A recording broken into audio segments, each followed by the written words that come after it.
আমি জন্মেছিলাম এক বিষণ্ণ বর্ষায়, কিন্তু আমার প্রিয় ঋতু বসন্ত।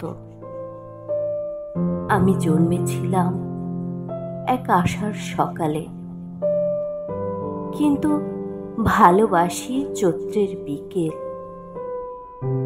আমি জন্মেছিলাম দিনের শুরুতে, কিন্তু ভালোবাসি নিঃশব্দ নির্জন নিশি। আমি জন্মেছিলাম ছায়া সুনিবিড় গ্রামে,